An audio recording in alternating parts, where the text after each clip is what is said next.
ছাত্ৰ ছাত্ৰীসকল তোমালোক সকলোকে মোৰ চেনেলটোলৈ স্বাগতম জনাইছোঁ। ইতিমধ্যে তোমালোকে জানা যে আমি অনুশীলনী 1ডিৰ 3 নম্বৰ প্ৰশ্নলৈকে আলোচনা কৰিছোঁ। 4 নম্বৰ প্ৰশ্নৰ পৰা আজি আৰম্ভ কৰিম আলোচনা। গতিকে তোমালোকে ভিডিঅ'টো সম্পূৰ্ণকৈ চাবা আৰু চেষ্টা কৰিবা যাতে অংকবোৰ এবাৰতে বুজি পোৱা। 4 নম্বৰ প্ৰশ্নটো চোৱা, পেজ নম্বৰ 30 আৰু 31ত তোমালোকৰ এই প্ৰশ্নসমূহ দিয়া আছে। প্ৰথমতে তোমালোকে ইয়াত চাই ল'বা যে 1991 চনত এখন চহৰৰ জনসংখ্যা আছিল 2,35,471 জন আৰু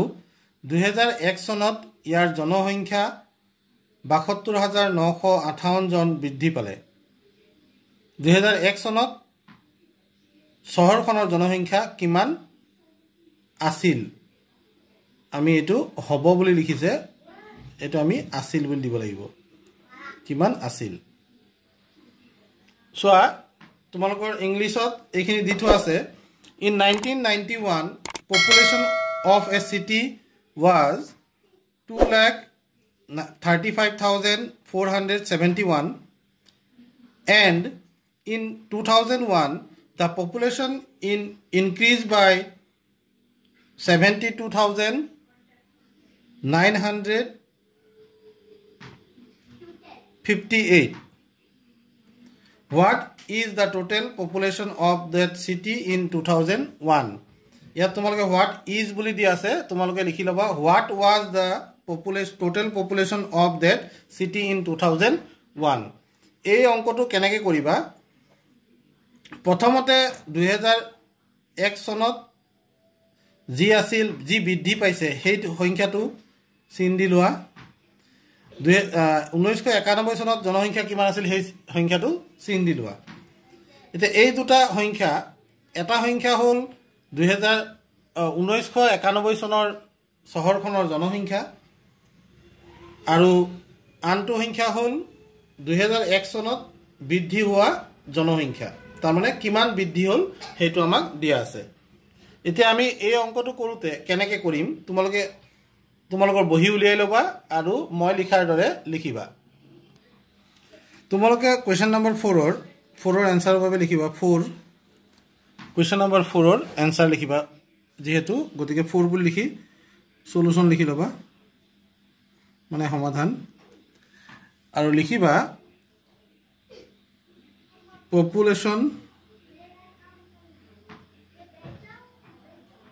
population of the city in 1991, অৰ্থাৎ 1991 চনত চহৰখনৰ জনসংখ্যা বুলি লিখি সংখ্যাটো লিখি দিবা 2,35,471। এইদৰে তোমালোকে population of the city in 1991 বুলি লিখি ল'বা। তাৰপিছত লিখিবা পপুলেশ্যন ইনক্ৰিজ ইন 2001।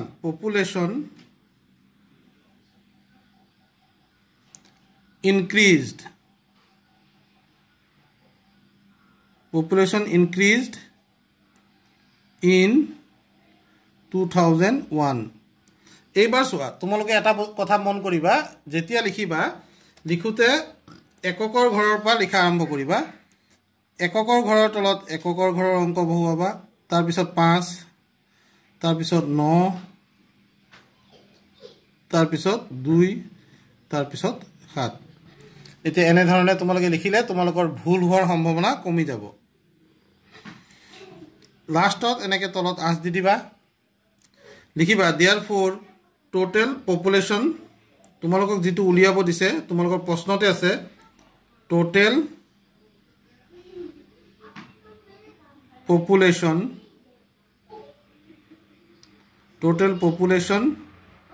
in 2001। 2001 চনত মুঠ জনসংখ্যা কিমান উলিয়াব গৈছে। এতিয়া মুঠ জনসংখ্যা যেতিয়া উলিয়াম আমি কি কৰিব লাগিব? যোগ কৰিম। আমি যোগ কৰিব লাগিব 1 + 8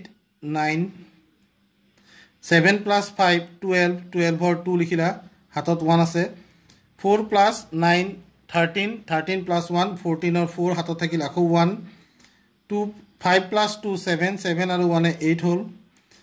3 + 7 10 হল হাতত 1 2 + 1 3 গতিকে এই 4 নম্বৰ প্ৰশ্নটোৰ উত্তৰটো এনে ধৰণে তোমালোকে লিখিবা প্ৰথমতে population of the city in 1991 অৰ্থাৎ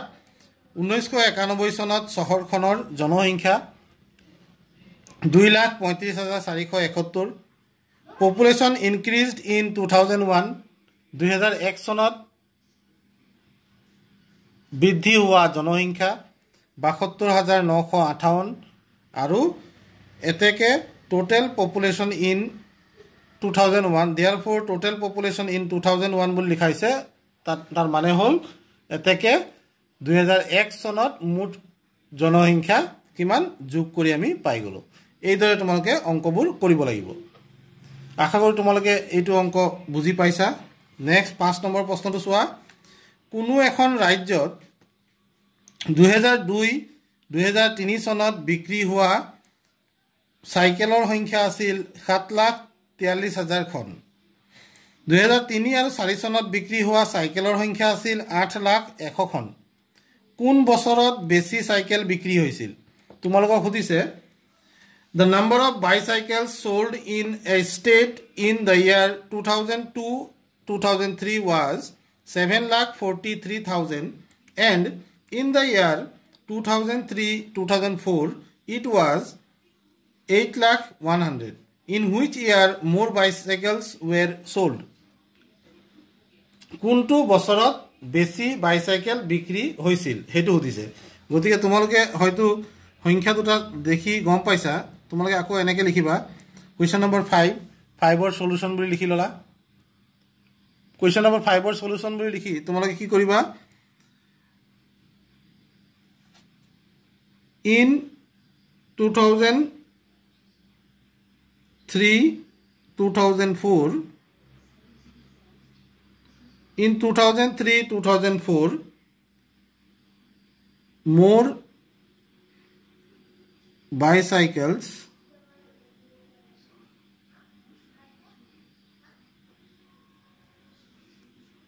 were sold অর্থাৎ 2003 4ত বেছি বাইসাইকেল বিক্ৰী হৈছিল সেই কথাটো তোমালোকে এনেকে লিখিব লাগিব in 2003 2004 more bicycles were sold এতিয়া কথাটো সুধিছে how many more bicycles were sold এটা কিমান বেছি বাইসাইকেল বিক্ৰী হৈছিল এতিয়া তোমালোকে কি কৰিবা 2003 4 চনত 8,01,000 খন বাইসাইকেল বিক্ৰী হৈছিল আৰু 2002 আৰু 3 ত কিমান বিক্ৰী হৈছিল এনেকে তোমালোকে লিখি লবা সোৱা লিখি লৈ বিয়োগ কৰি সংখ্যাটো উলিয়াই দিবা 0 0 1 ৰ 0 গল 0 এতিয়া 0 ৰ পৰা 3 ৰে যায় ধাৰ কৰা 10 ৰ 3 গল থাকিল 7 9 ৰ 4 গল থাকিল 5 গতিকে সোৱা আমি পালো কিমান 57,100 আমি সংখ্যা দুটাৰ পাৰ্থক্য পালো অৰ্থাৎ 2003 4 বৰ্ষত যিমান বিক্ৰী হৈছিল তাত 2002 আৰু 3 বৰ্ষত বিক্ৰী হোৱা সংখ্যা আছিল 7,43,000 খন গতিকে দুইটাৰ পাৰ্থক্য হৈ গল 57,100 খন এতেকে লিখি লয় therefore 57,100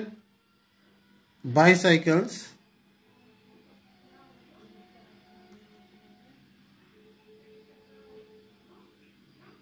were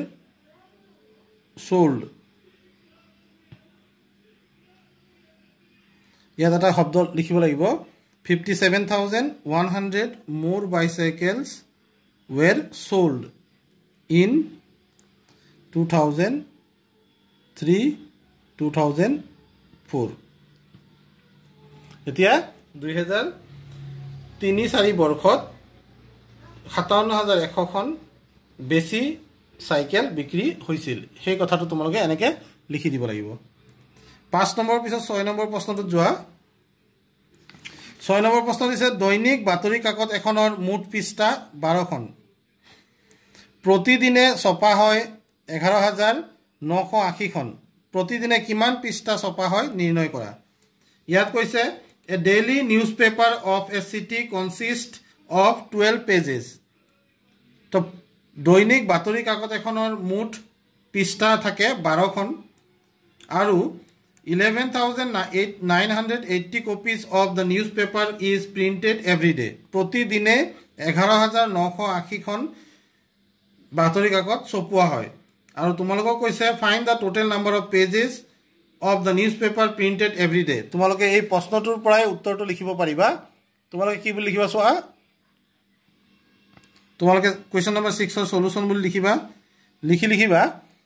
এই প্ৰশ্নটোৰ একেবাৰে শেষৰ বাক্যটোত আছে find the total number of pages of the newspaper printed every day তোমালোকে এই বাক্যটো লিখিবা the total number of pages no dot এটা কি বুঝাবো number of pages printed every day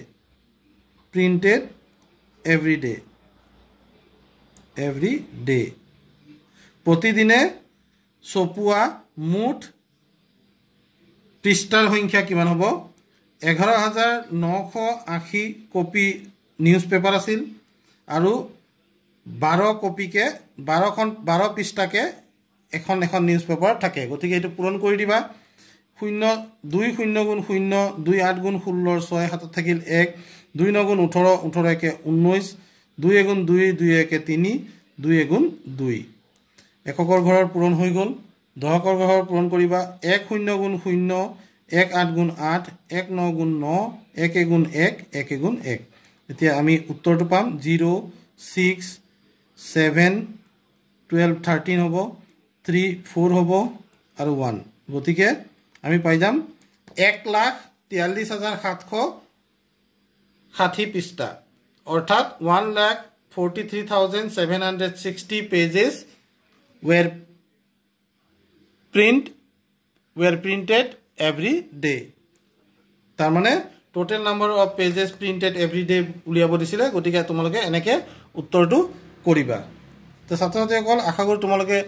এই প্ৰশ্নৰ উত্তৰখিনি নিশ্চয় লিখি ল'ব পাৰিবা বাকি এতিয়া 7 নম্বৰ প্ৰশ্নটো আছে তলৰ আস্তনা অংকবোৰৰ স্থানীয় মান লিখা এতিয়া ইয়াত সংখ্যাবোৰ দি থোৱা আছে আৰু ইয়াৰ স্থানীয় মান লিখিব লাগে চোৱা ইয়াত কোৱেশ্চন নম্বৰ 7 ৰ কাৰণে সলিউশন বুলি লিখো আৰু সলিউশন এ নম্বৰটো দিয়া আছে 4 5 5 ৰ তলত এটা আঁচ দিয়া আছে এডাল আঁচ আছে গতিকে এই আঁচ দিয়া অংকটোৰ স্থানীয় মান এতিয়া একক দহক শতক হাজাৰ আৰু এটো অযুত বা 10000 বুলি কয় ones tens 100,000 10,000 হৈ গল এতিয়া এই আঁচ দিয়া অংকটো ক'ত আছে 1000 ৰ ঘৰত আছে গতিকে place value of 5 in 45,367 is equals to কি হ'ব সোৱা এই 5 টো তলত আঁচ দিয়া আছিল গতিকে 5 লিখি লবা আৰু 5 ৰ হুফালে কেটা অংক আছে এটা দুটা তিনটা শূন্য দি দিবা গতিকে তোমাৰ आंसर হৈ যাব 5000 এই দৰে তোমালোকে 7 নম্বৰ প্ৰশ্নৰ উত্তৰবোৰ কৰিব লাগিব বি নম্বৰ দিছে তোমাৰ সংখ্যা আছে 708 underline 5453 এতে এইটো সংখ্যা চোৱা একক দহক শতক হাজাৰ 10000 লাখ 7,08,453 ইয়াৰ প্লেস ভ্যালু লিখিব লাগে প্লেস ভ্যালু অফ 8 কাৰ তলত আছ আছে 8 ৰ তলত গতিকে কি লিখিবা 8 ইয়াৰ পিছফালে অৰ্থাৎ হুফালে কেটা অংক আছে 1 2 3 তিনটা শূন্য দি দিয়া তোমাৰ आंसर হৈ যাব 8000 সিমিলাৰলি এ আৰু বি হৈ গল ইয়াত চোৱা দুটা দি আছে 7 ৰ তলতো আছ আছে আৰু 0 ৰ তলতো আছ আছে গতিকে ইয়াত কি হ'ব 7 ৰ 2 7 6 3 6 7 0 8 0 ৰ তলতো আছ আছে 7 ৰ তলতো আছ আছে প্লেস ভ্যালু অফ 7 বুলি লিখিবা প্লেস ভ্যালু অফ 7 ই কি হ'ব 7 লিখিলা 1 2 3 4 5 6 ছটা শূন্য আহিব 1 2 3 4 5 6 এইদৰে প্লেস ভ্যালু লিখে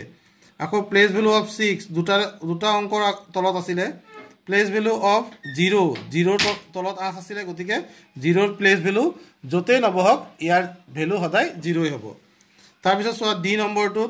ডি নম্বৰটো দিছে 6 1 4 0 0 1 ইয়াত দুটা 1 ৰ তলত আছ আছে এতিয়া ইয়াত যদি আমি চাওঁ প্লেস ভ্যালু অফ 1 দুটাতে 1 এ হয় place value of 1 equals to কি হ'ব এটা হ'ব 1 0 0 0 0 চাৰিটা 0 আহিব এন্ড এই যে হেকত যেটো 1 আছে তাৰ এনসাৰটো হ'ব 1 কাৰণ ই এককৰ ঘৰত আছে গতিকে ইয়াৰ প্লেস ভ্যালু যেটো থাকে হেতুৱে হয় ইয়াত 1 আছে গতিকে ইয়াৰ প্লেস ভ্যালু 1 এ হ'ব কাৰণ এককৰ ঘৰত থকা অংকটোৰ স্থানীয় মান সদায় যেটো থাকে হেতুৱে হয় তো 1 ৰ ইয়া দুইটা 1 আছিল গতিকে একেবাৰতে মই উত্তৰ দুটা লিখি দিছো তো ছাত্ৰছাত্ৰীসকল এই আছিল পেজ নম্বৰ 30 আৰু 31 ৰ কোৱেশ্চন আনসাৰ সমূহ আশা কৰো তোমালোকে এইখিনি চাই নিশ্চয় বুজি পাবা হে আখাৰে তোমালোকলৈ প্ৰেৰণ কৰিলো পৰৱৰ্তী ভিডিঅ' চাবলৈ চেনেলটো সাবস্ক্ৰাইব কৰি লবা আৰু বন্ধু বান্ধৱীৰ লগত শেয়াৰ কৰিবা যাতে তেওঁলোকেও এই অংকসমূহ চাই শিকি ল'ব পাৰে ধন্যবাদ